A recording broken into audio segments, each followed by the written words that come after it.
right, everyone, good to see you. Today we have a couple of updates. Bill will be talking financials with us second, but first up is Andrew to talk to you all about the status of Connect Me, explain what it is, what we hope to be able to accomplish with this program for our VBSD. So with that, I'll turn it over to Andrew. Great, thank you, Rob. President Marquis, members of the board, I'm excited to be here tonight to give you this update, just because we've made good progress through the pilot phase of connecting kids in need at their homes. But before I get into that, let me just kind of give you some background and take you on a short journey.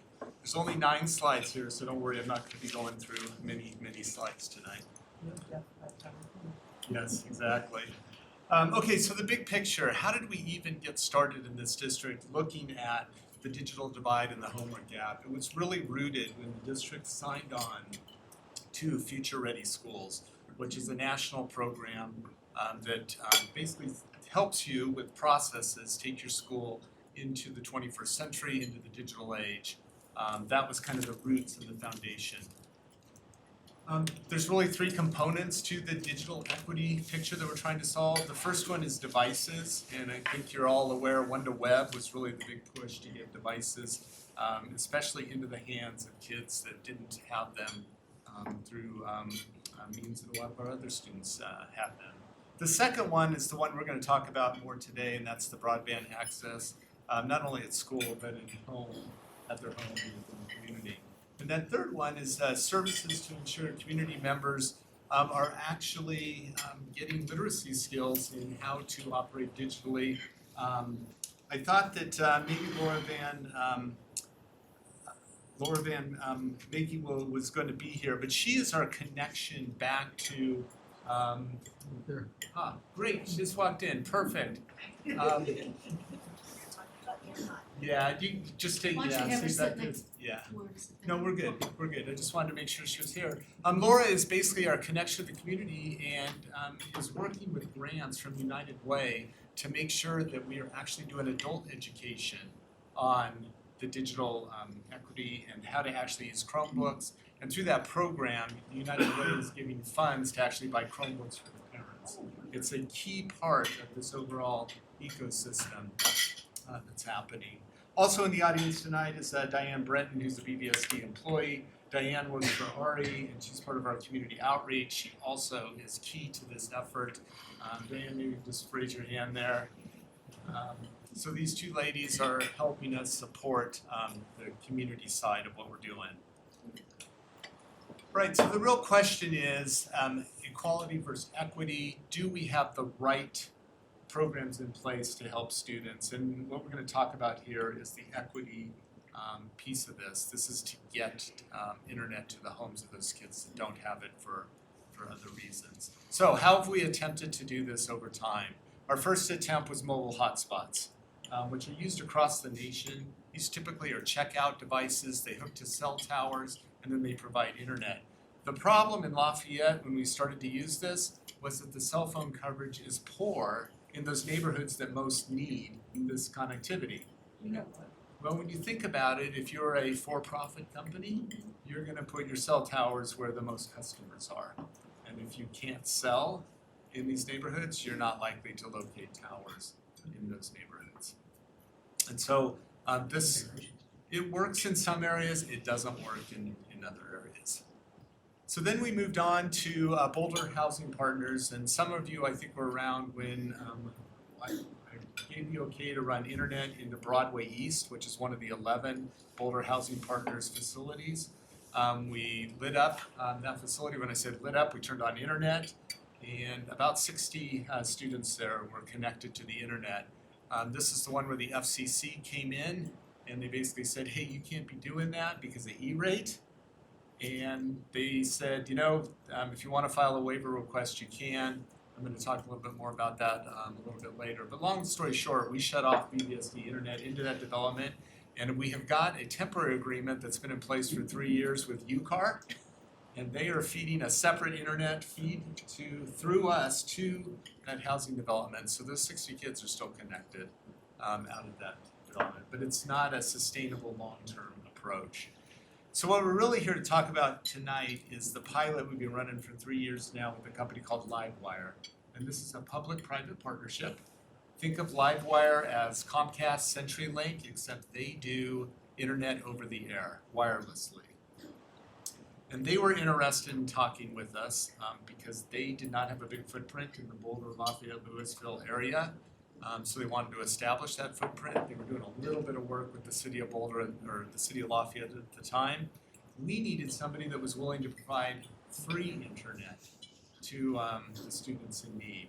And so we agreed and signed an agreement with them to put our first antenna on Sanchez Elementary School as just a pilot. Does this technology work?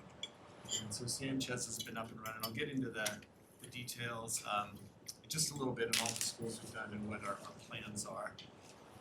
Okay, so what is it? It's an exchange for real estate, or school sites basically, for providing free internet to those kids. So what's the status as of today? Sanchez was the first one, March of 2017. We expanded to Angevine and Centaurus the following year. And that's important because you need to create this kind of mesh network from many different sites because you don't know exactly where all the kids are living that would be impacted by this. So the more towers you have, and when I say towers, these things are about this big. We'll talk about the actual frequencies and what it is in just a minute here, but they're very small. It's not like a cell tower. You need those though as many places as you can get them. Yeah, Richard. So the service is at Sanchez and Centaurus? That is where the 3 transmitter receivers are today. And they have a radius of about 2 to 3 miles. Now that signal degrades quickly if you're in, say, a cinder block built type building. If there's heavy tree foliage, it'll also degrade the service and brings it down to 1 mile to 2 miles. So that's the downside of doing over the air compared to, say, a Comcast, which runs fiber or copper to your house. It still works pretty good though. 25 megabit is the speeds they give. You could stream 2 movies at 25 megabit on that same connection. So it's plenty for the educational purposes. And then at the end of last year, we had them put another tower, first one in Boulder on Casey. And that one we do not have any students connected to yet, but that's the first quarter. We'll be going out with the principal to bring on students in that particular area. Are these tower things the sort of things that a company like that would pay rent to a place so they could put their tower there? Great But question. instead of that, you're getting free internet? Yes, and if you all give kind of thumbs up to go to the next step, one of the things is to get a portion of their revenue. It wouldn't be huge, but it would also, my goal would be to negotiate an agreement where we do get a little bit of their revenue as well. Great question. Okay, and then the equipment, let me talk about that. It's FCC approved, meaning it's gone through all their rigorous tests to make sure it's not harmful, signals or anything that's too strong. This is what we call in the 3.5 to 5 gigahertz range. What that really means is the wireless signals that are floating around in this room right now, they're running at 5 gigahertz. It's all in that same type range that we have in our schools, that you have at your home. That's one of the reasons why it doesn't go that far. But at the same time, it's not 5th generation cell tower, which is being debated right now in our community. It's not the 4th generation LTE. It is it's very similar to it. Question? Okay. All right, so how does this actually work? I'm going to use a term here called backhaul. What backhaul is how do you get the internet signal from our schools back to the actual internet itself so that they can actually provide this. There's 2 ways for them to do it. They use microwave, which has been used for decades. They're either using the microwave technology at Sanchez. At the other 3 schools, they're actually using 1 strand of our dark fiber, fiber that we're not using. And so the dark fiber is a more reliable link, and it is an asset that we have that was not being used for anything else.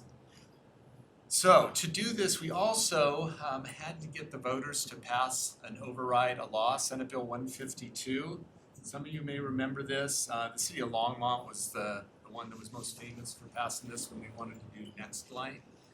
They had to go to their voters, get it passed. It took them 2 attempts to get through because Comcast was basically taking the opposing view the first time, but they got it passed the second time. In 2015, the board at the time gave the okay to put it on the ballot, and it passed here. And I can't remember the exact percentage, but it was in the high 80% of our community said you should be able to use BBSD assets to provide internet where you can. So the SB 152 is just what allowed us to go to the voters and ask for it.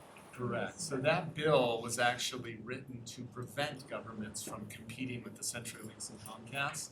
But when they wrote the bill, they said, there's a provision that said if the voters of that government entity, so Boulder Valley School District taxpayers in this particular case, if they say it's okay, then it's okay. And that was taken care of in 2015. So we have about 50 students currently on the Connect Me program, so that's all out in Lafayette.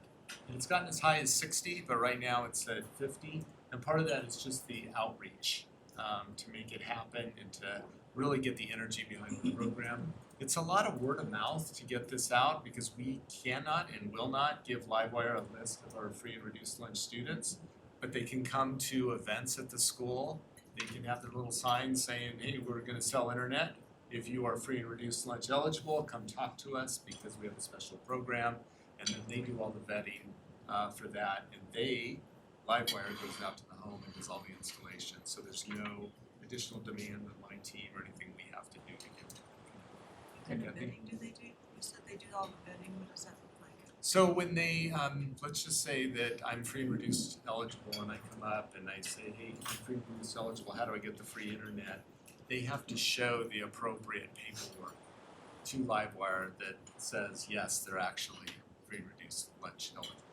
We as a district will not, broker that because we have to be very careful on what information we But share. are you sending info home to all parents? Referrals, groups? So I don't think we're doing that directly, but there is, so this is kind of that gray line on how far we go. I think these questions are good, and if the program goes broad and wide, we'll start to systematize it and figure out how to actually get the word out.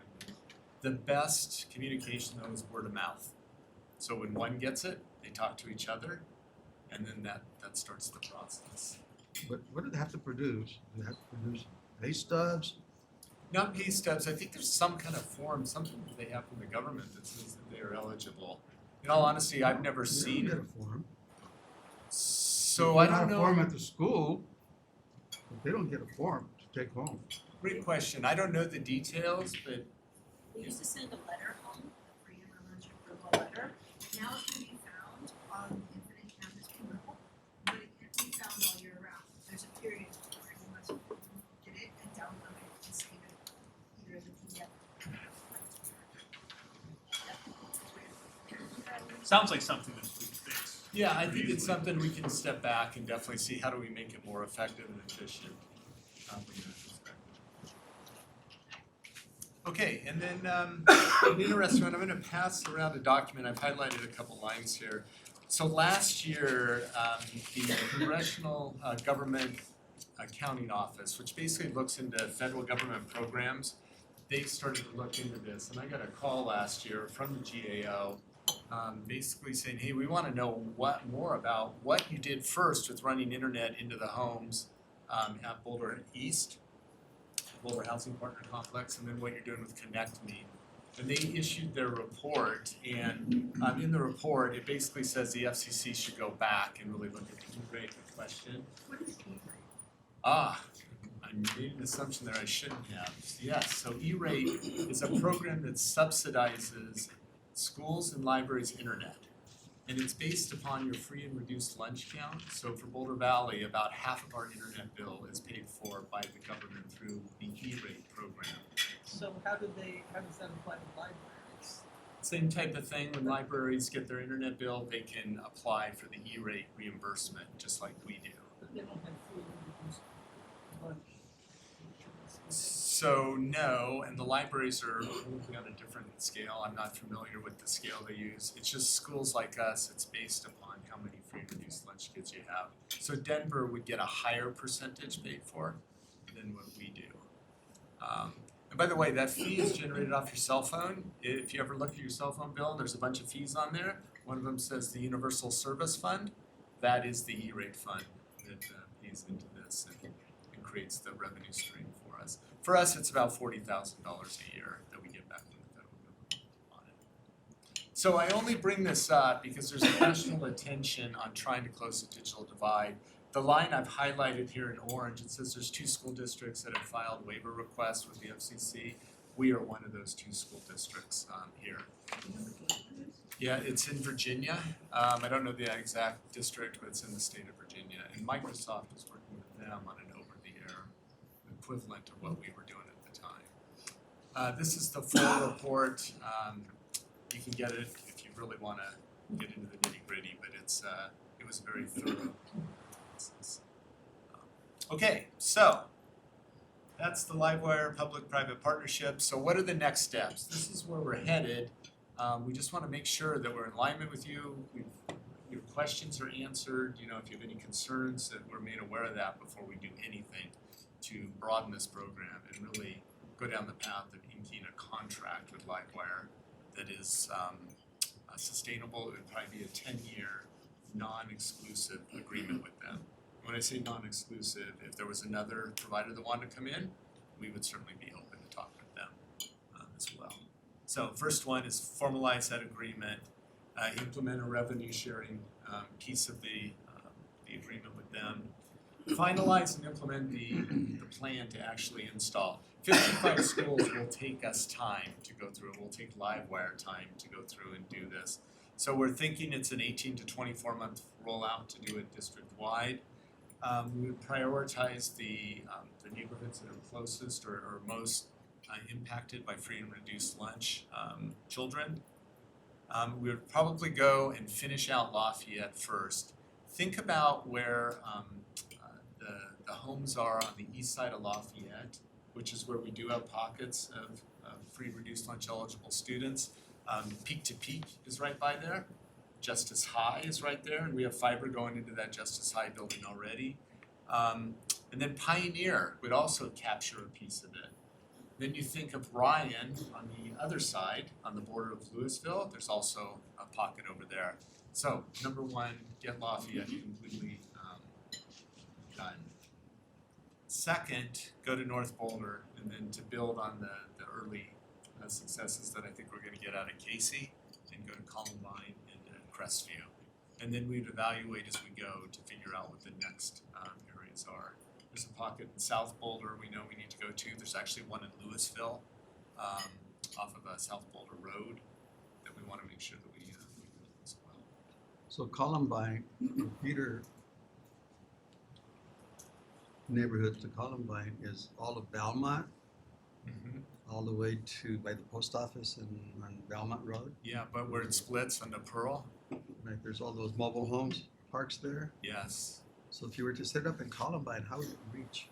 It wouldn't, but it's a great question because we're also talking with Livewire because they would love to get on the Boulder County Jail site because it kind of sits up and I think it would cover that exact area you're talking about.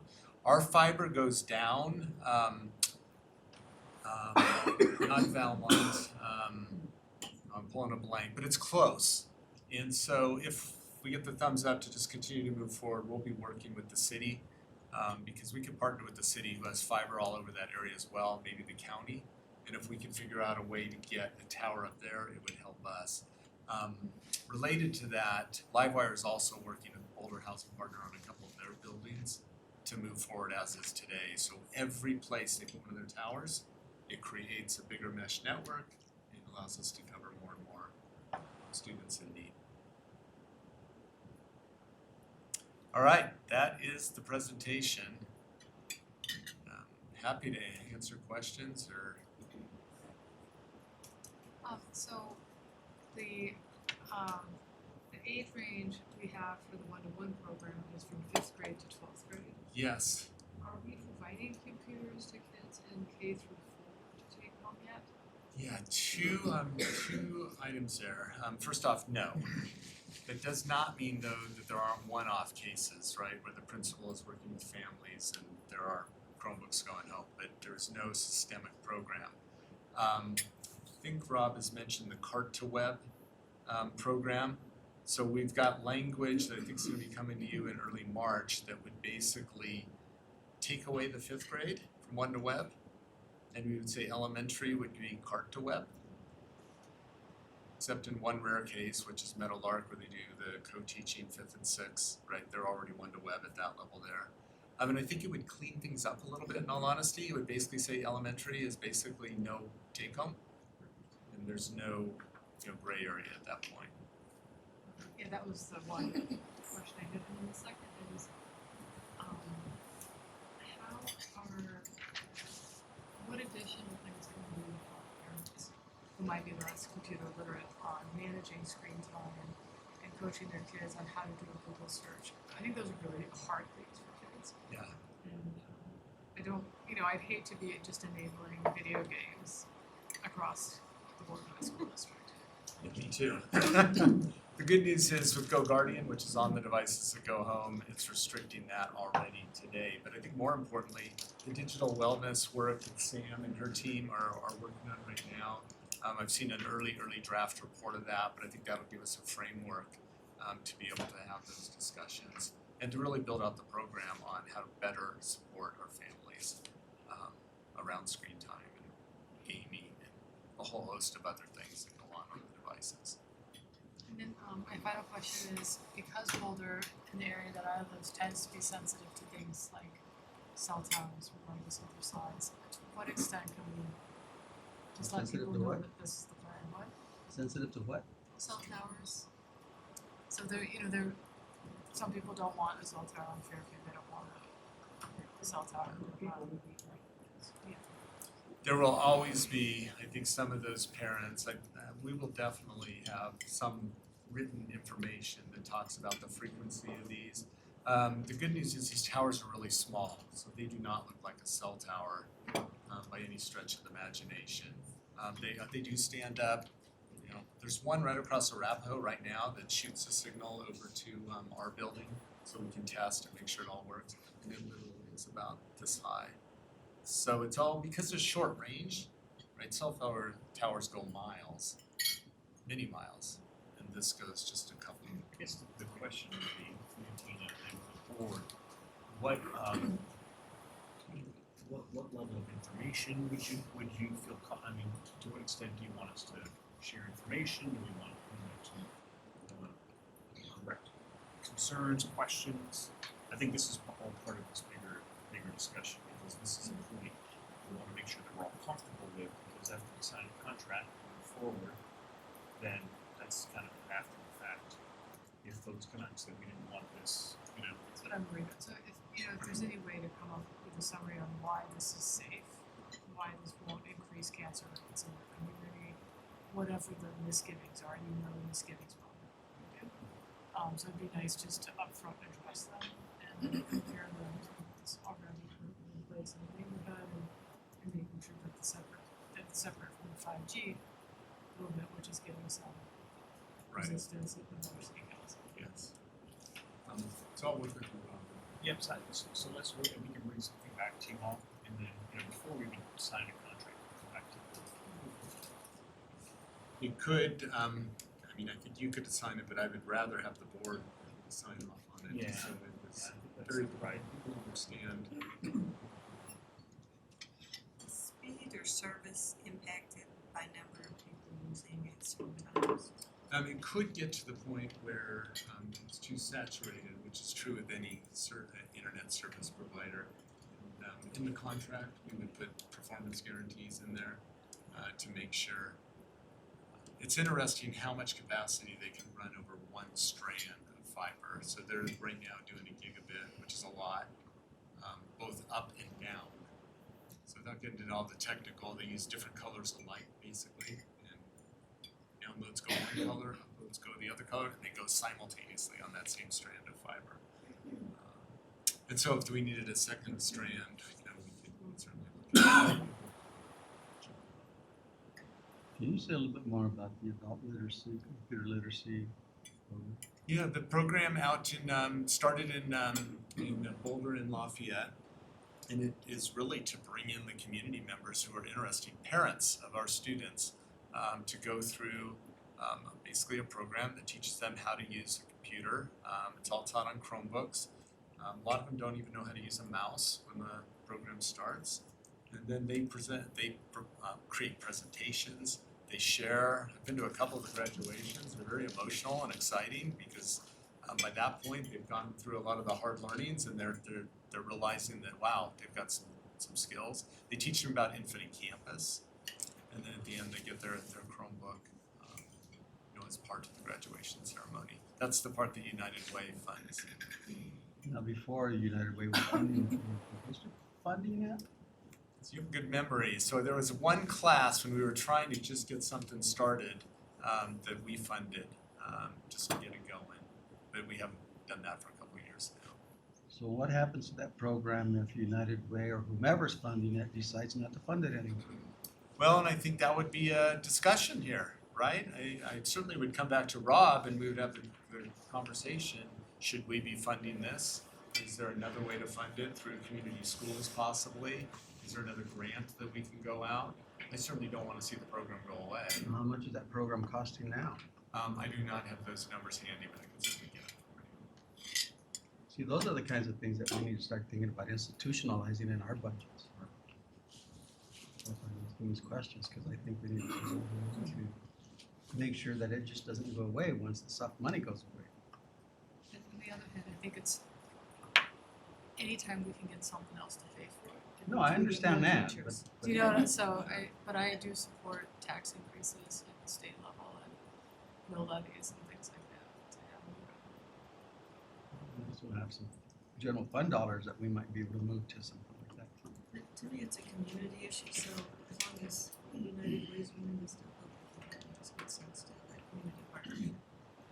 So Andrew, if there's no financial commitment on our side, is that?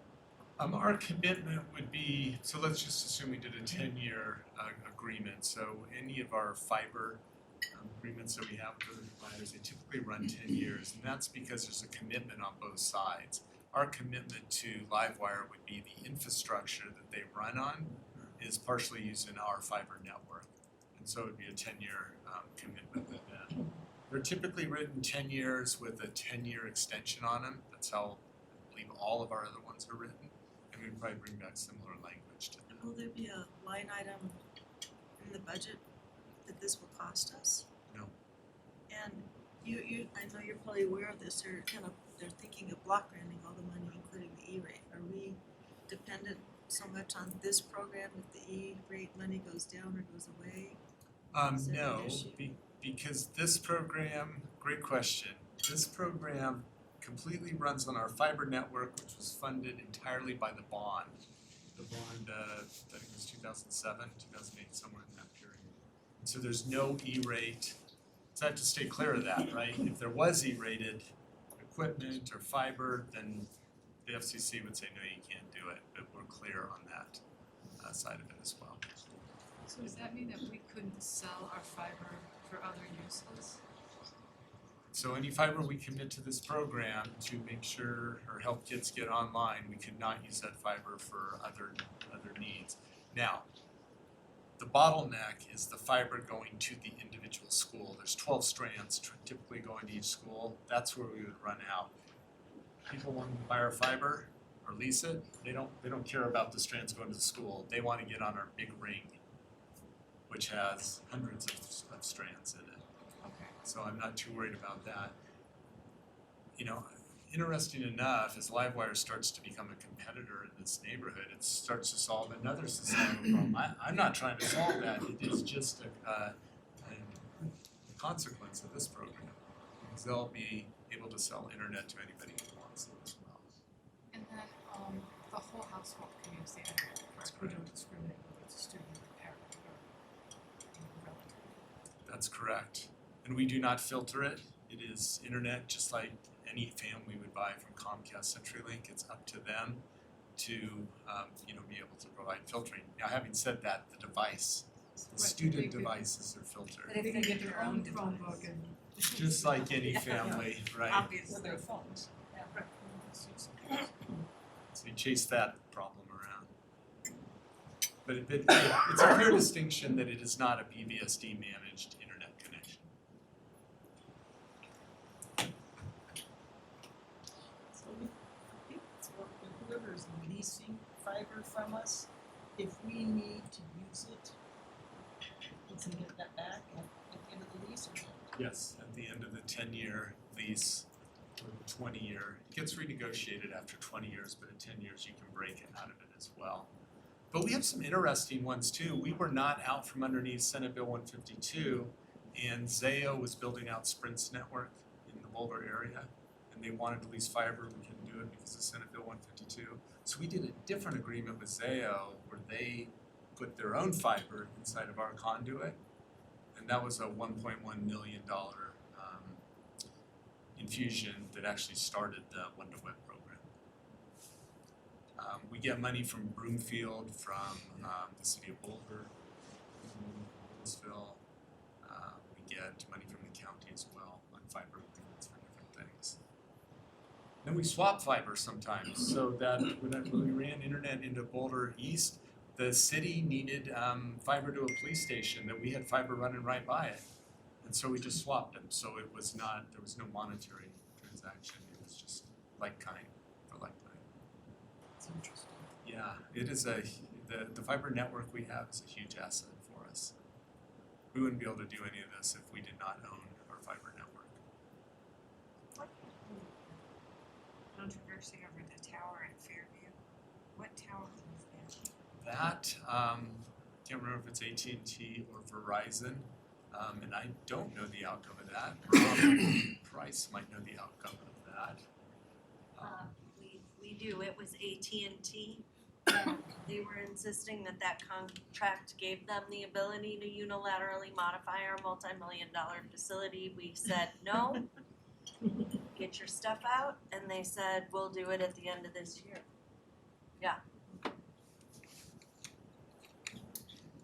Other questions? And it's a longer story, but that's. Yeah, that's the short version. Right to the point, I appreciate I that. was gonna say, that was a no discussion. Any other questions? Can you talk a little more about the revenue sharing component? You said it won't bring much in, but what does that look like? Don't know yet. I've gotten further enough to at least breach the topic with the owner of Livewire, and basically making it clear that I understand the value that we're providing him with the fiber backhaul, and he gets it. At the same time, this is we have to make this a win-win, because if he can't be profitable, he's certainly not going to get free internet to our kids in need. And I always try to keep in mind, number one, we're trying to get internet to those kids in need. But I do want to get some revenue back. I think it's important that we get money for our assets. I just want to commend Andrew for just his innovative thinking in this area. I think there's lots of districts around the country who are trying to do this in different ways. I've heard they put Wi-Fi on buses and drive buses into neighborhoods. And so I think that a lot of districts are thinking about doing this kind of in a one-off sort of way, or if they're in like a really compact area. But to cover, the amount of square miles and help our kids in need, I just think this is an innovative program, and I'm excited to see how far we can get along with this contract, and look forward to the opportunity to close this homework gap. My kids do homework all the time, and they always use the internet. I couldn't imagine having to try to go to the library, right, or having to try to go somewhere else, right? And the kids have the same expectations, right? This idea of us being able to bring internet to families and kids to level the playing field, I think is an important piece of our. So I appreciate your work on this, and I know that you've been really working on this for quite some time. It goes above and beyond your job description, which just speaks to your passion about supporting this organization. Because this is what gets in my heart, definitely. I'm looking forward to the day we light up Netherland too. We have fiber going all the way up that canyon, and you think of our Les barn, which then sits up on a hill. I think we'll have some good opportunities up there as well. Sounds good. Okay, so I think we owe you a little bit more on like the towers, and I think we'll get some pictures for that. We'll actually get the equipment where we can get the FCC language that it says it's not harmful. Okay. Then I'll work with you, Rob. That sounds great. Awesome. Thank you all. Thanks, Andrew. What's next? Feel free to take You weren't gonna be ready till 6? I'm always ready. He just took over.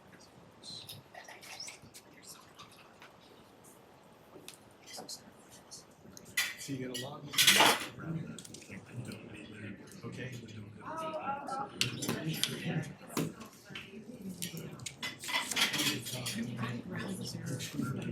Cell phone. I was having sex with my 8-year-old day. I fly in planes like, why I'm worried about some cell towers beyond me. Like, I'm worried about 1 million things at once. Whatever's gonna happen. Two things. Yeah, I just saw that email. She emailed me back. I emailed her some clarifications. And he was actually at the Worksession meeting, but I didn't reach out to Dan. So I was in council in DC and asked him about the other organizations.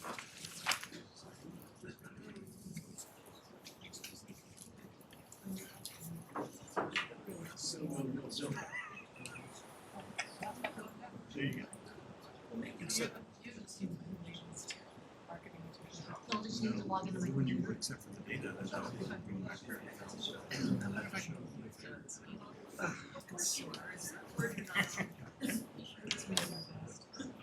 You know, that visible up there anyway. So everybody bought their hard copies that had some already, right? Oh, I did not bring my hard copy. I have 7 copies. Anytime. I didn't bring my hard Memorize it, I'll know I'm good. So we don't have it on. Yeah, I'm. I do have plenty for. We can share. Yeah, You perfect. gotta help me out, I grabbed the wrong bag. I have nothing, no computer, no materials. It was the right weight, but the wrong. Yeah, the work bag. You passed it there, Robin. I don't know. I do have one more. Did I actually? So that means. Yeah, that'd be great. No, it's just people that have been on there recently. Oh, got it. That's people who are gonna, yeah. Somewhat sensitive,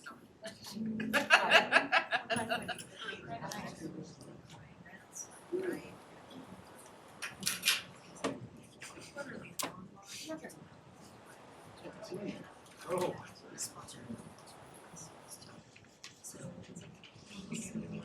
That's Michelle here. How you doing, Tina?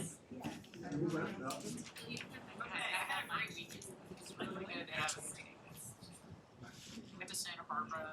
Oh, you did. I saw like whales, dolphins, and wine tasting. It was awesome. Oh. Yes, I really was. A little bit, and it was awesome. You didn't crack a laptop. No, I did 0 work for 3 days. It's I hope fantastic. that was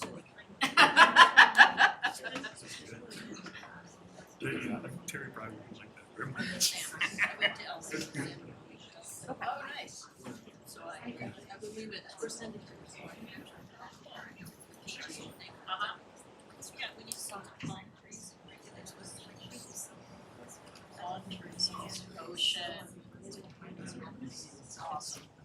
And actually the highlight for me is I got to see humpback whales lunch meeting on a big, like, big ball of anchovies. Wow. Yeah, like their mouths, I gave them all over my screen. Do they do that? Straight paper bill? I know No, it's really, they come up, yeah, so it would they're be migrating. nearly impossible to see up there. Sounds good to me. And when they find a big ball, So it's small fish. Oh, I see. They go down underneath. And then they swim up with their mouth and then they open their mouths and they're Everybody ready for our round two? Oh,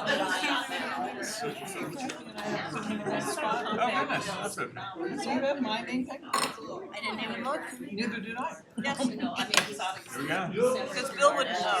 He'd be really confused. What a relief, thank you. Well done, Do yeah. they get pregnant now? There you go, okay.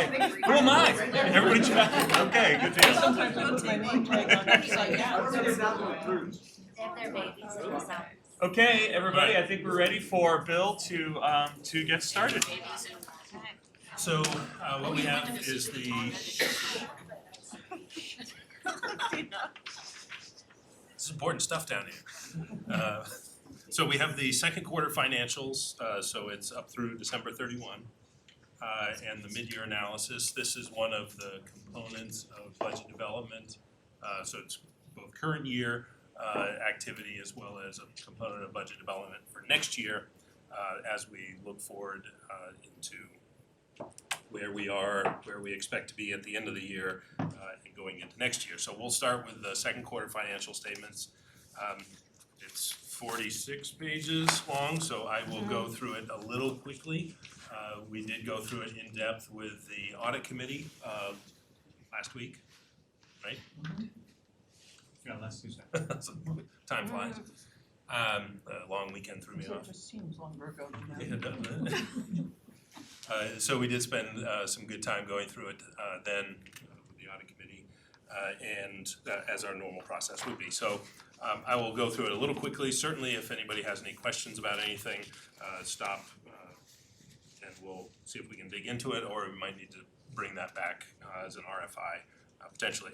So first pages are some definitions about what funds are included in the combined general fund. So I won't read through all the details in here, I'll just pull out a couple of things. So we did record about $500,000 from the state for furniture equipment for full-day kindergarten through the BEST program.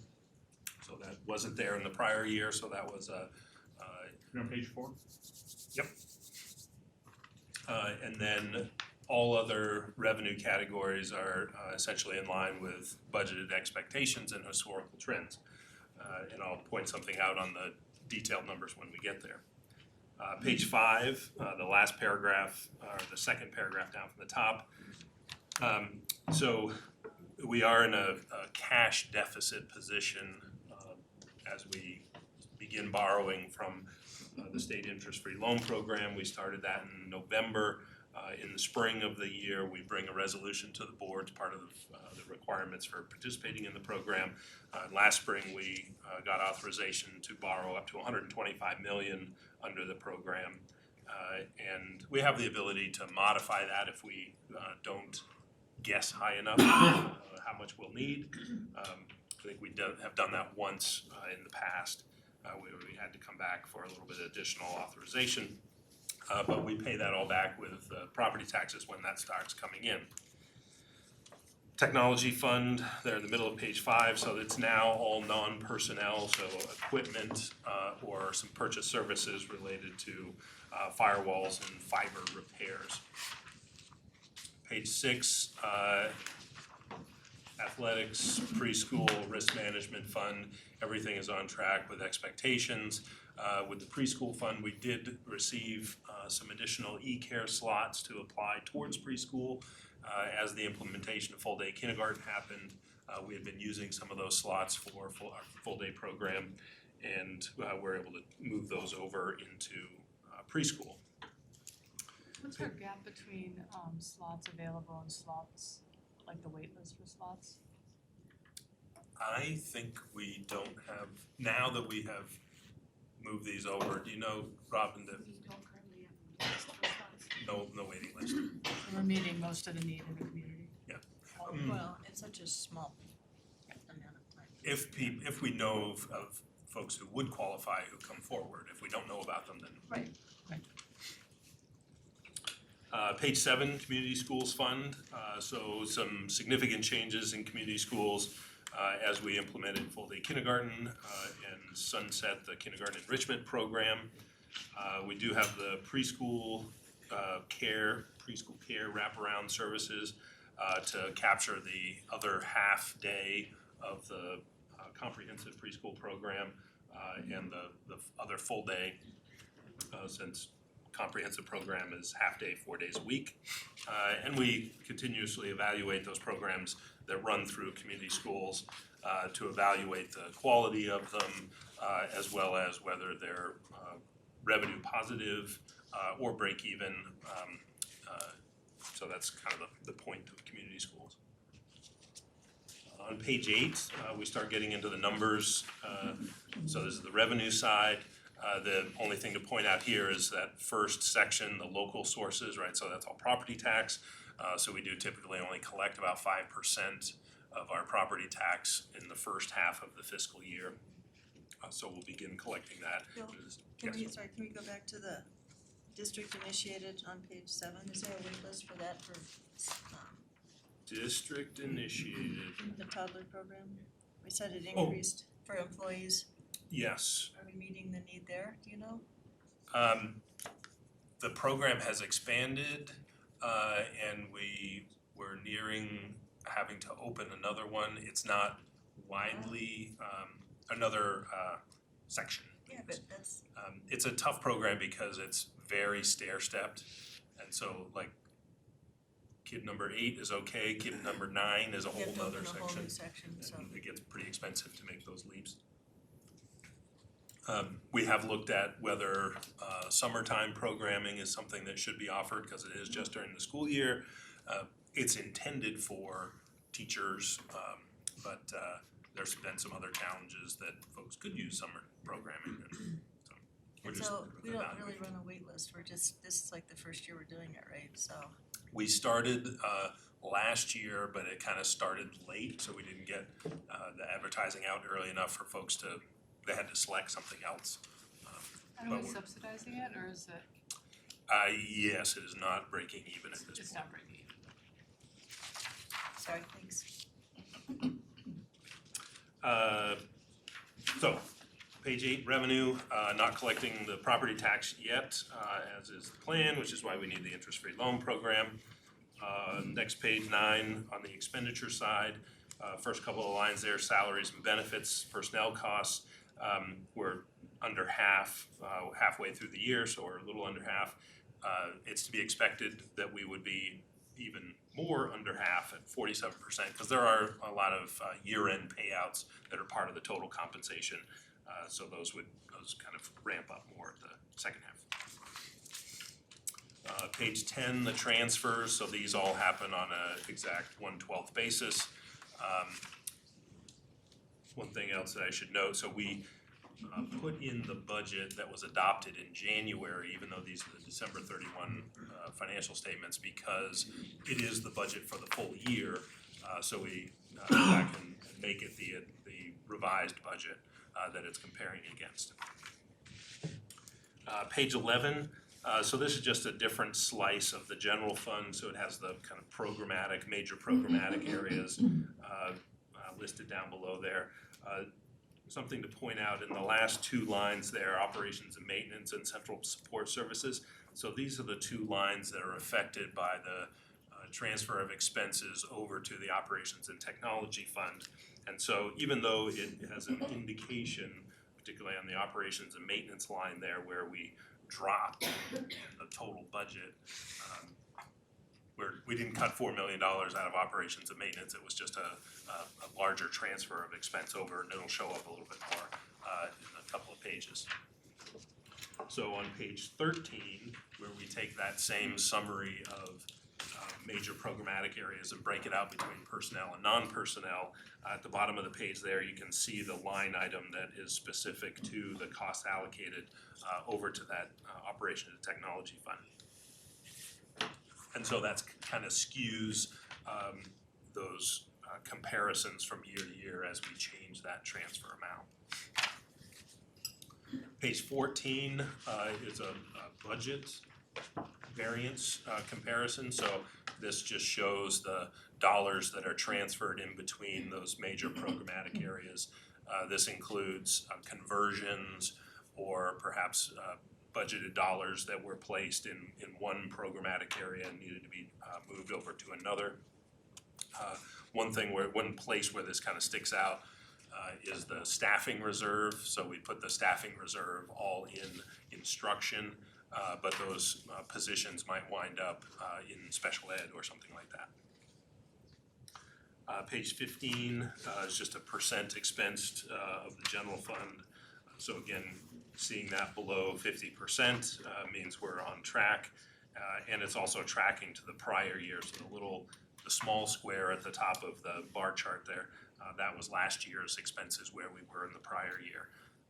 Differences can be one-time expenses that were in last year or not included in this year, or vice versa, or just the timing of a particular expense or payment to something.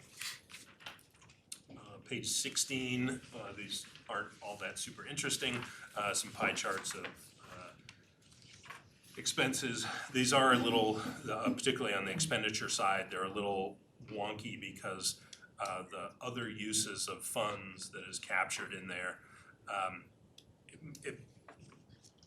Excel does weird things when you have a negative number in a pie chart, you're trying to reference it, so it shows it as a bigger than 100% and puts a slice in there for what that number is.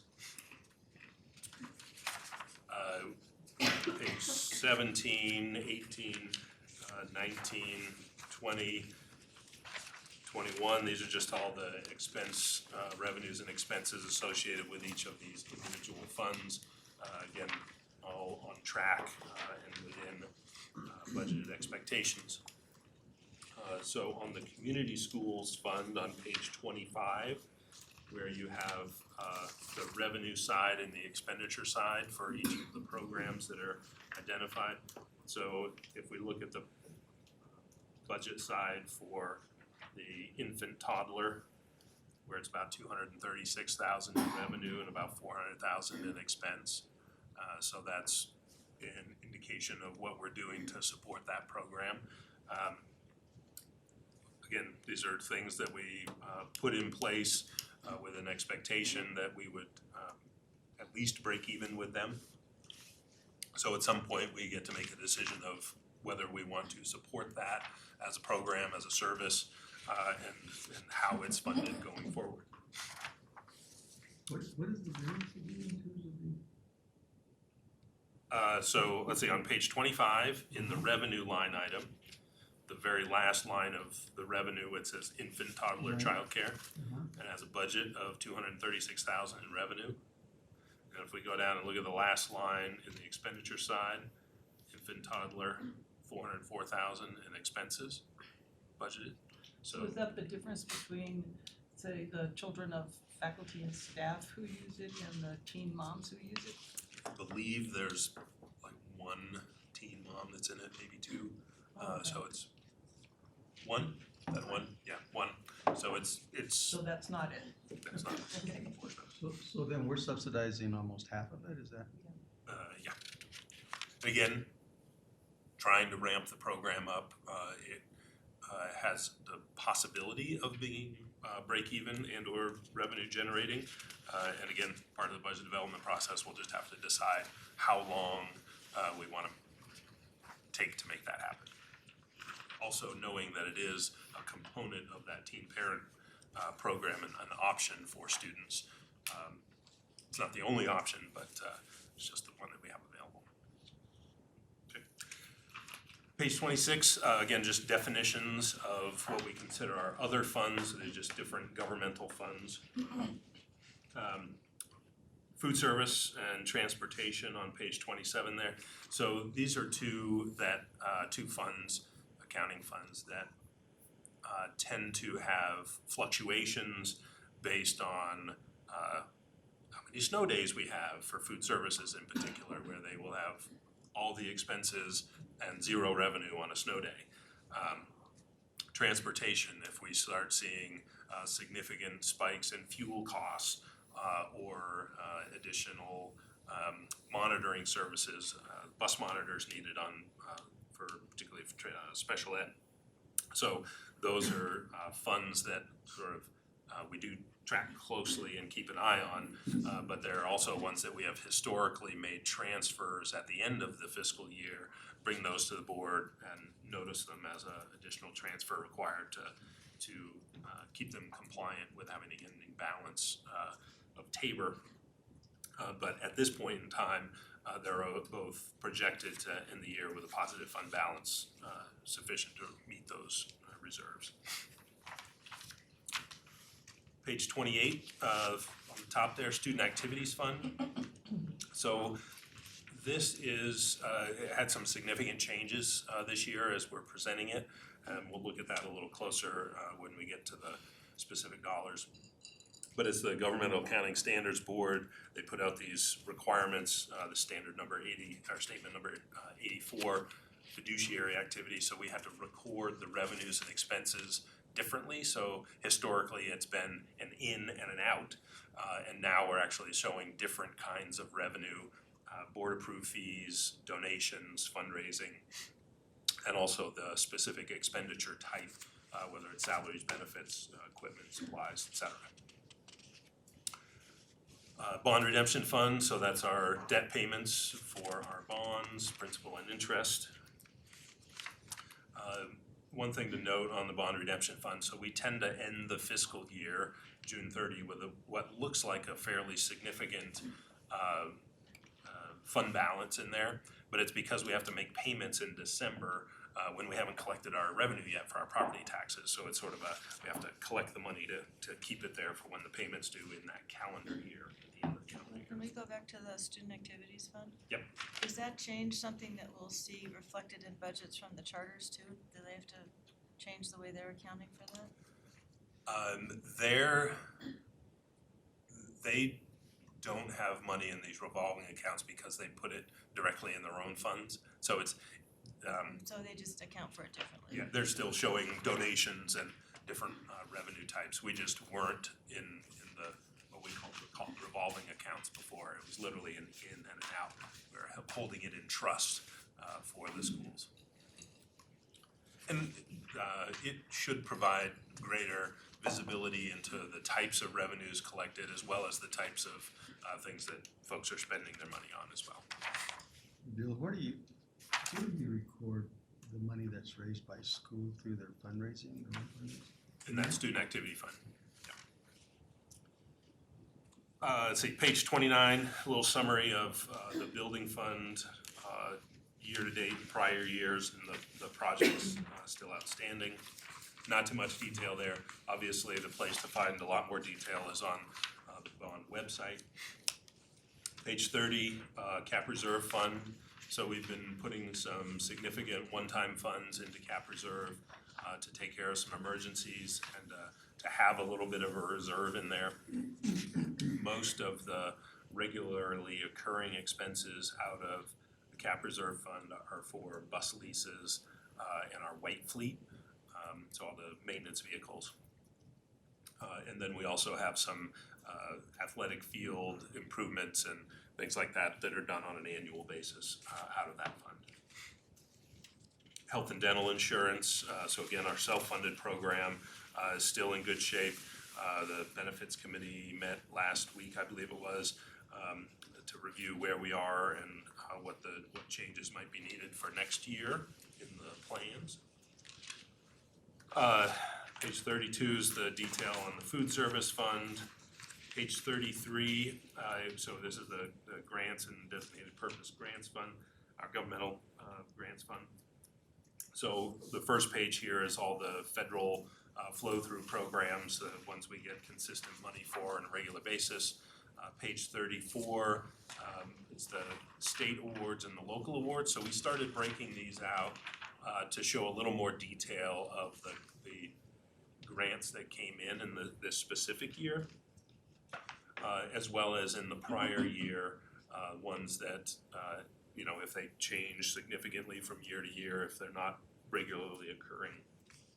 It's a little trickier with the local awards, and we just have the sort of bottom line total on that because those can change a lot from year to year as to a local award for a grant.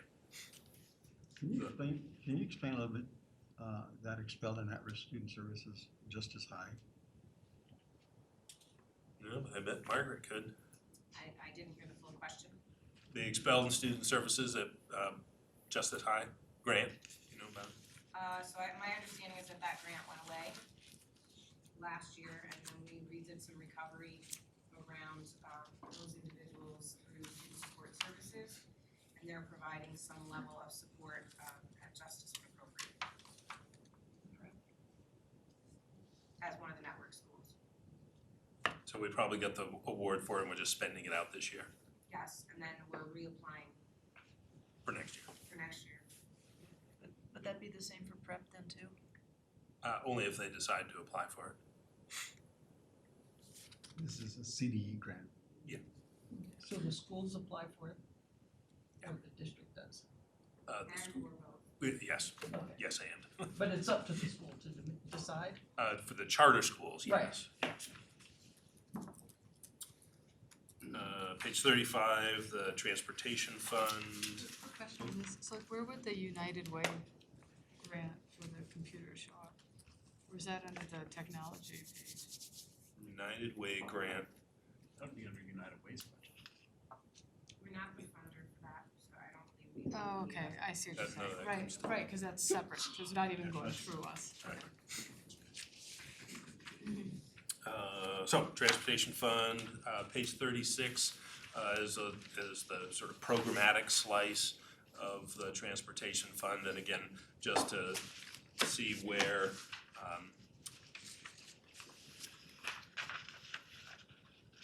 this is where those things can start popping out if we start seeing fuel costs or those monitoring services getting ahead of expenditures. Page 37, the operations and technology fund. So we have the allocations to the charter schools broken out in here. I just wanted to note the 2/3 of the way down there, identified future projects reserve of $4 million.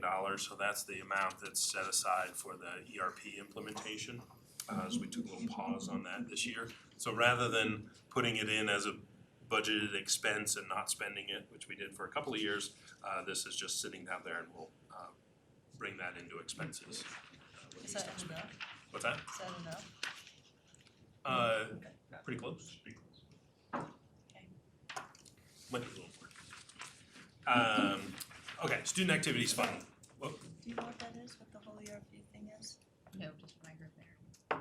So we have a whole presentation that we're planning to do March-ish. It's basically the guts of of how everything runs, and we can't. When are we bringing the ERP forward? I am It's pulling that really up in the, expensive. We have Draft a annual full board plan. presentation on what the ERP is. But just if we could get like a 2 seconds. 2 of- second. So it's like It's not a first. Oracle, SAP, those kind of big operational We do all systems. the So it's payroll, we do payroll, all the- finance, warehouse, benefits, HR. Cuts. I don't Talk know about it for a anyone while. that smoothly implements these, they're nightmares to do, and our old system, they quit providing support for it, so we basically, isn't that true? Or at least it was like so many patches, we had to look at getting a whole new system. Right, so we've been on our current system since, we've upgraded it since 2004 when we started with it. It's a long story about how we got there, but we've been upgrading it along the way. We went out for RFP last year, went through that whole process, had a Plant Moran, which is a big accounting consulting firm, run the ERP for us. We made a selection, which was to stick with our current solution, which is Infor. And then we were about ready to launch, and we said, wait a minute, we want to get a few things under our belt on A some few of things these. going on. Got a few things going on. Taking that on at the same time might not have been a great idea. So they've been good to work with to put it on pause, and so we actually just had a call last week to sort of bring that back into get it ramped up again. What does ERP stand for? Enterprise Resource Planning. Do you know if the city, because we were kind of following the city, do Do you know if they've implemented theirs? They, I don't know where they are. Yeah, I was just curious. Yeah. It seems like if there were problems, you would have heard about it, so maybe it's going well. Lights are on, bills are getting paid, It's not There high was bar an bill. outage. I have it on the agenda for March 10th. Perfect. Okay. So if that wasn't enough ERP for you, we've got more plans. There you go. I have it in my minutes. Okay, page 38. So this is the Student Activities Fund. So there's these trust and agency funds of what they used to be. So they're literally, there were trust funds, and they were scholarships, and they were either to be spent down or just to have the interest spent off them. So those are separate and accounted for separately. These are truly just the money that comes into schools. And so that's why there's no information for the prior year, because we didn't have it broken out that way. But we made an estimate of what the revenue types would be, so board approved fees, donations and contributions, and miscellaneous local revenue.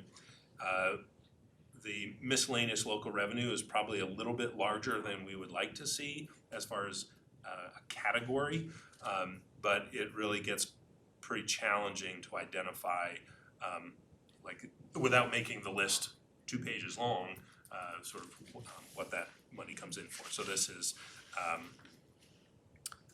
the school stores and spirit clubs and all those kind of revenues that come in. And then on the expenditure side, so the salaries and benefits for personnel. So when the board approves those donations of $10,000 or more that have the KH contribution, so these are the salaries and benefits that are related to those funds being applied to personnel. And then purchase services supplies is just the everything else that schools are running through. So it's a significant dollar amount that runs through schools outside of all the other funds.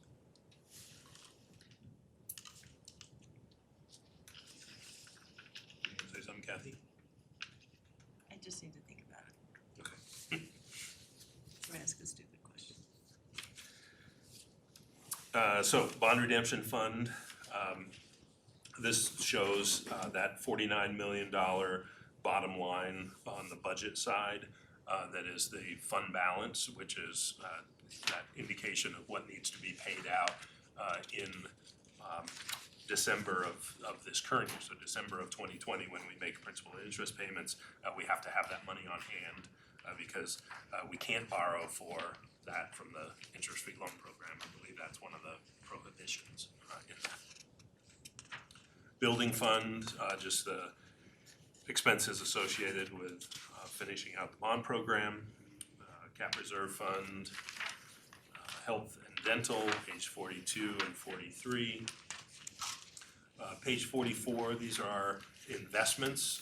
So this is one of the requirements that we present where our funds are invested. So we keep our money in Call Trust, which is the local government investment pool. So cities, counties, municipalities, special districts put their money in Call Trust and they manage it. They have several $1 billion under management, the firm that manages it. There's a board, a Call Trust board that's made up of member municipality treasurers, county treasurers, things like that. We look at this monthly to see where the outlook is on the economy and where the Fed funds rate is going to be, and so we are regularly looking at, particularly on the bond proceed side, because that's such a big dollar amount, and making sure that we either could put the money out longer in an investment, but because we have so much money in here right now, you would lose a little bit of the rate if you put it out longer. And so it really hasn't been worth it to look at putting it out, which is why we've been keeping it just in that liquid pool for now. So Bill, last year, Bob Smart brought in the folks from College West and put them through a series of about an hour's worth of questions to make sure that everything was solid on this. I probably didn't understand half of what he was asking, but part of what he was saying is they audit to make sure this money's there, but that only means the money's there that day that they audit. And he wanted to make sure, if I'm understanding right, that there actually was money there like through the whole year and that they had good, so I'm just telling you that because it was really helpful. I thought to have Bob, it was just, for me, it was fascinating just to listen to his questions. So we've taken a pretty deep dive into this, just since you're gonna be on the audit committee, to know that Bob did that last year and I thought it was really helpful. We might, if we ever needed to do it again, but it was, I thought, really helpful. It is, so the, Cause it's so much money, he felt like not asking the questions was right, was not okay, so. absolutely, because we had a lot more money in there at this time last year when we were looking at it. It's very much controlled by state statute about the kinds of things that you can invest in, that are all listed out down below there.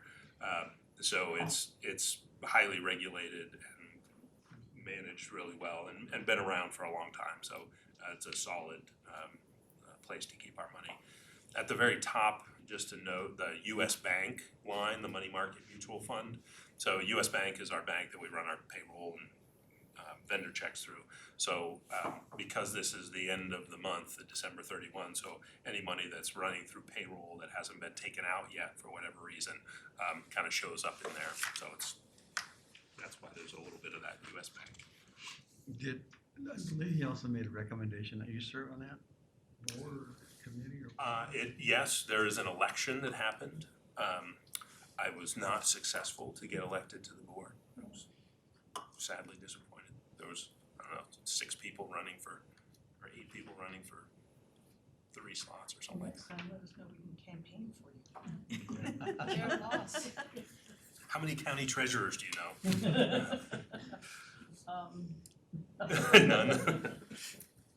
None. So page 45, this is just a projection of where we think the funds will end as a variance from the budget. So we assume away reserves, so any TABOR or contingency reserves that are any of these funds, those are not included. This is just to say that, you know, are things on expectation? So the general fund is the only one, it certainly has the most opportunity for variance as far as being a big dollar amount, but we have projected to end the year a little bit better than what we had budgeted for, and that's the mid-year analysis that we'll do here in just a second. And then the last page is a little comparison that we include because the way the system records expenses for personnel, you can have some differences between the 2 years that are shown, the current year and the prior year, on the number of days worked. So in that quarter ending December 31, there's no difference between the 2 years. When we get to March, you'll see that there's a difference in the number of contract days that have been recorded. So there'll be a difference in the number of days expensed. So that can kind of throw off a comparison from year to year when we're so heavy on personnel expenses. So that's the teacher contract days in the top section, and then the hourly personnel who tend to work just the school days, the student contact days, any differences are referenced there. So we just keep that in mind to help highlight that. So we'll move to the mid-year analysis.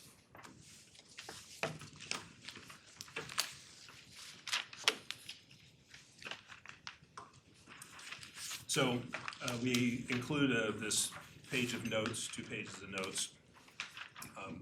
The first section here is just to, as stated as a reminder of what the purpose of the mid-year analysis is. So certainly as we're going through each quarter of the year and looking at where all the financial statements are seeing, if we're seeing anything sort of way out of line. With the mid-year analysis, we do a really deep dive into particularly personnel, because that's where we can have the significant swings, or if there are significant swings, overexpending the budget, that's where it would happen if things got off track. Also to anticipate year-end fund balance, so that builds into the budget planning process. If we were to see things getting off track, it allows us to restructure in the next fiscal year, whether we're underspending or overspending something. And then also just budget improvement for projections for the next fiscal year. So overall, slightly ahead of revenue. A big piece of that is the funds from the full-day kindergarten furniture and equipment. And then on the expenditure side, projecting to be just under 98% of the revised budget. So mostly all that variance is coming in personnel. The main focus of the mid-year analysis is the general fund, again, being the biggest and having the most opportunity for being off, particularly on the revenue side as well as the expense side. If we were seeing a shortfall in revenue collections on specific ownership tax, which we've seen in the past, if the economy heads south, we start seeing less collections in specific ownership tax, which is car registrations. But we also do a little deeper dive on the other funds, and if there were to be something that was just going south and showing up at this point in time, we would certainly bring that up and talk about it. So again, on the revenue side, the district share of the FF&E, fixture, furniture, and equipment for the early childhood is included in there.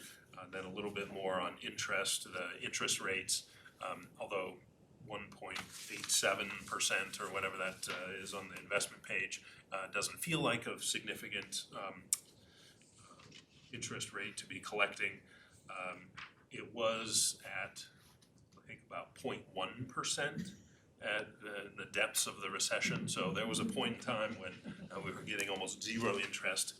So that has helped both on the bond program, collecting more revenue for that, as well as a little bit more in the general fund. Staff compensation, so again, projecting to underspend staff compensation by about 2.4%. Some of that's just the timing of hiring staff, not being able to fill some positions, and then just the turnover of staff is tricky to project. We want to obviously be as close as possible, but we're in the right direction. You don't want to be in the other direction, because it creates some significant challenges going into the next fiscal year if you have to make cuts just to maintain the staff you have, if you don't have that budget set up. So all in all, in great shape. On the non-personnel side, so we assume that anybody that has a budget and has the authority to expend it will expend it by the end of the year. There are some cases where we have put dollars into the budget to be spent over multiple years. We don't try to get into the detail of that $100,000 out of $30 million is going to be unspent. It's just for the sake of projecting what is going to be spent out. If it's all spoken for, which it is in the budget, then we just assume that it's going to be spent out. At the end of the year, as things come forward that projects didn't get finished on time or something was ordered and not received, we'll put that into the carryover process. Just in this last budget cycle, last June, we started including some carryover items in the proposed budget to be adopted in June. We hadn't done that in the past. It just helps folks be able to get into spending those dollars rather than having to wait all the way until January when the revised budget is adopted, if it's pretty clear that those funds are going to be available and spent earlier in the year. So transfers are all on track, and reserves are expected to stay where they are. So we're projecting to grow the fund balance, the ending fund balance by 7.2 million. So we did have a budgeted ending fund balance of 2.6, was it? Yeah, 2.6 million. So we had that built into the budget with an ending fund balance. We're projected to grow that by 7.2 million additional. So we're going into the budget development cycle with some projected one-time dollars available. We're going into the budget development cycle with compensation budget for the staff that we have, unless they're positions that are identified as one-time. The staffing reserve is a one-time position, so those would go away. And then we'll also make adjustments for any changes in staffing due to the projected decline in enrollment. But again, the base structure of the staff that we have, the budget that's set is available, is enough to maintain us going forward. The end. Do we have a projected decline for next year yet? 236, I think it is. I think it was in the strategic financial plan one that we did back in January. So what's our next step in the budget process? What are you looking forward to? The next formal check-in with the board, I believe, is our preliminary budget in April, where we'll have sort of our expected changes both on the revenue side, coming in from the state, any changes in that. But don't we have to do the staffing in March? Yes. So the plan is to roll out the staff right before spring break.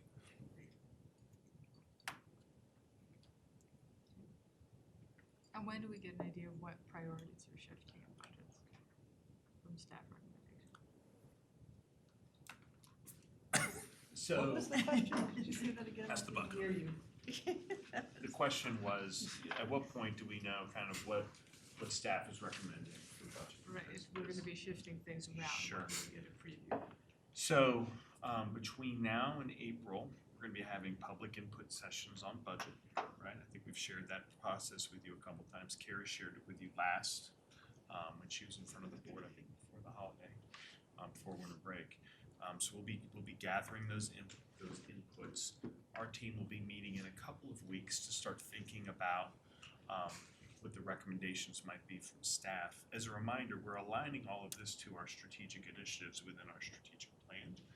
And so there should be very clear alignment on how we're bringing forward budget recommendations that align to both phase 1 and phase 2, potentially phase 3 initiatives.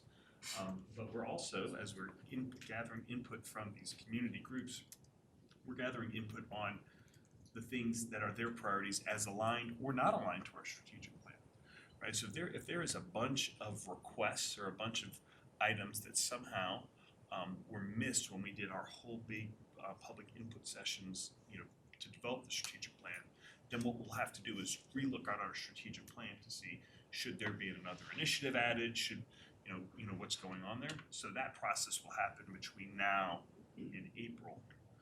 And then I can give you all updates on that and how that's going, and give you more detail on that process this Friday if you would like. So do FTEs go out in like March sometime? Friday before spring break.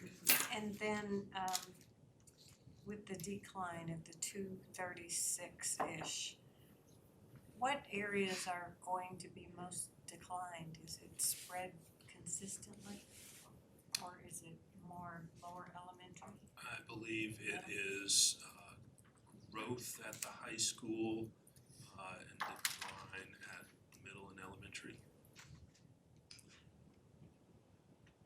double check that and verify, but pretty sure that's what it. Yeah, that's where the numbers. And a lot of that has to do with cohort growth, really small, it's a small fifth grade coming into middle school. Yeah. And a larger eighth grade going to high school. I think the important fact to point out again, as Bill stated, the ways that we have our formulas work and the ways that we right size our staffing for our kids based on projections in March keeps us fiscally sound, right? Like, we're not overrunning on our personnel, right? If anything, right now, there's $7 million that we will be available for one time. And I think that's the signal. If you're looking at budgets and you're worrying about declining enrollment, are you buying too many people, right? And so we do have I think we do a great job for our schools in relieving them of the chaos. When we budget them for kids and they don't show up, we float them till the end of the year. Right? In a lot of systems, and I've shared this all throughout the district at schools, on the 10th day of school, if you don't have the kids that you were projected to have, most districts take the positions back at that point, which leaves the school scrambling. Kids have gotten to love their teachers. Then you're shifting teachers around and schools are having to deal with that chaos. That's really disruptive to learning. Luckily, because we're in such good financial position, we're able to know that, understand that, note that. But in March, when Bill gives out those positions, right, we've course corrected for that, so we can continue to stay in a position where our personnel costs are coming in actually below what we projected. So that's if as we talk about declining enrollment, like, that's the piece of information we want to pay really close attention to, or close attention. If that weren't the case, if it were upside down, we'd be in trouble. But luckily, Bill does a great job with that. So It can pose challenges in schools that have been,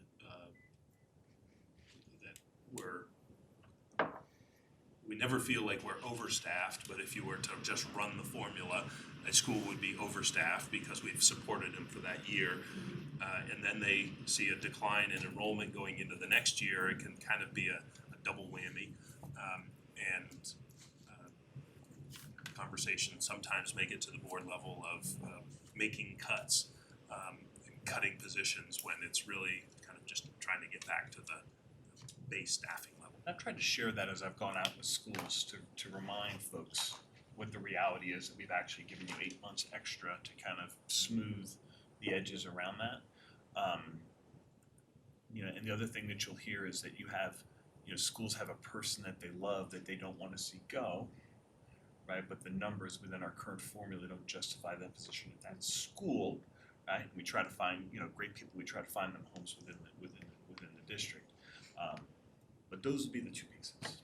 So, I think it was last week when we had the presentation or information on the group that was gathered on staff openings and trying to increase our diverse. Yes. Was that with anticipation of where we're going to have openings? Yeah, so I think that we've looked at, Mike and his team have looked at where we're going to have potential openings. And then knowing that every year we hire about 100 to 150 people, right? Knowing that that's the case as we go out and do active recruiting, really trying to make sure that we have a really strong, robust pool of diverse candidates that we ensure are getting interviews and are getting opportunities to gain employment within our system. But those come after the placement of those other displaced, okay. Other questions?